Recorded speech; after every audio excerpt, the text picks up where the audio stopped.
ya mwezi wa 4 mwaka 2025, na vile kesi ya pili inahusika na swala la kusema kwamba alichapisha taarifa ambazo si sahihi mtandaoni ambazo zinasema maneno mbalimbali kuhusiana na serikali ya Jamhuri ya Muungano wa Tanzania. Katika kesi ya kwanza ilikuja chini ya hakimu mfawidhi Kiswaga wa hapa mahakama ya Dar es Salaam, mahakama ya hakimu mkazi Dar es Salaam, na katika hoja hizo mambo ambayo yajitokeza ni kwamba leo kwa mara ya kwanza hii kesi kwa mara ya pili mshtakiwa Tundu Antipas Lissu amekuwa mbele ya mahakama ya wazi. Mara ya kwanza ilikuwa mahakama ya wazi siku ile tarehe 10 ambapo alikuwa ameshtakiwa tarehe 10 ya mwezi wa 4. Baada hapo ikatokea sintofahamu ya kuzuia watu kutokuja mahakamani, lakini leo kesi hii imesikilizwa katika mahakama ya wazi, bali kwamba kulikuwa na changamoto nyingi sana za kuweza kupata watu wengi kuweza kuingia mahakamani, lakini idadi ambayo ilijaza ukumbi mahakama ulijaa iliweza kushiriki. Sasa katika kesi hiyo kwamba upande wa serikali umesema kwamba unaendelea na upelelezi, bado upelelezi haujakamilika, hoja ambayo ilipingwa vikali sana na mawakili wa upande wa mshtakiwa. Na hapo kumbuke ni kesi ya uchunguzi wa awali kwa sababu mahakama hii haina mamlaka ya kusikiliza hiyo kesi. Lakini hoja ya pili ni kwamba ambayo iletwa na mahakimu wa utetezi, mawakili wa utetezi, ni kwamba ile mshtakiwa pale kizimbani kuwa amezungukwa na maaskari. Mawakili wa utetezi tulipinga kwa nguvu zote kwamba anatakiwa, kuna ile dhana ya kwamba mtu anapoletwa mahakamani anatakiwa achukuliwe kama mtu asiyekuwa na hatia, na mwisho wa siku hakimu amekubaliana na sisi kwamba anatakiwa anapokuwa kizimbani kuwa amezungukwa na maaskari. Kwa hiyo angalau kujenga heshima ya mahakama, lakini amesema maagizo serikali au askari kufanya upelelezi namna gani wanaweza kuhakikisha usalama au kanuni gani zitaweza kuwaongoza kuhakikisha usalama unakuwepo, bali kwamba hata pale mshtakiwa anapokuwa yuko kizimbani.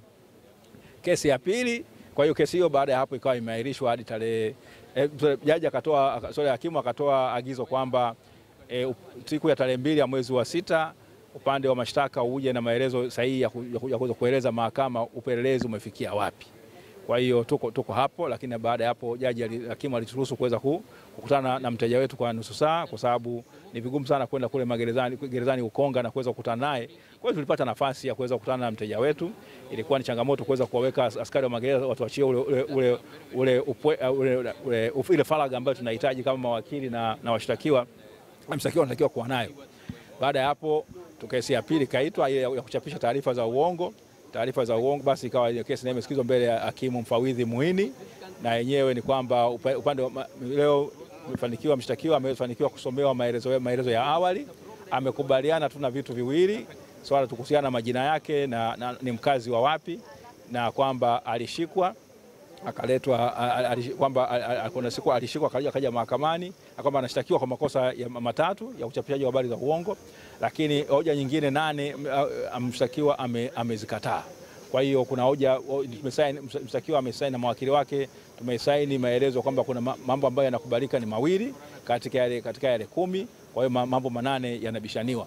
Upande wa mashtaka umesema kwamba utakuwa na mashahidi wasipungua 15, lakini wataangalia uzito wa mashahidi hao.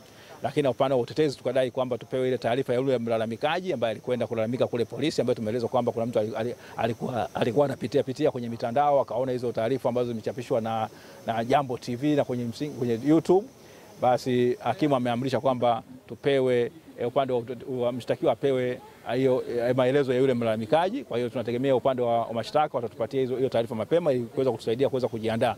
Na mwisho wa siku hakimu, upande wa utetezi kwa upande wetu tumesema kwamba tutatoa orodha ya mashahidi wetu na namna na nyaraka tutakazozitumia pindi pale baada ya upelelezi upande wa mashtaka utakapomaliza kesi yake, na kama tuonekana mshtakiwa na kesi ya kujibu, basi tutaweza kueleza mahakama tuna mashahidi wangapi na vielelezo vipi ambavyo tutavitumia, vielelezo vingapi ambavyo tutavitumia. Kwa hiyo baada ya hapo hakimu ameahirisha shauri hili mpaka vile tarehe 2 ya mwezi wa 6 mwaka 2025.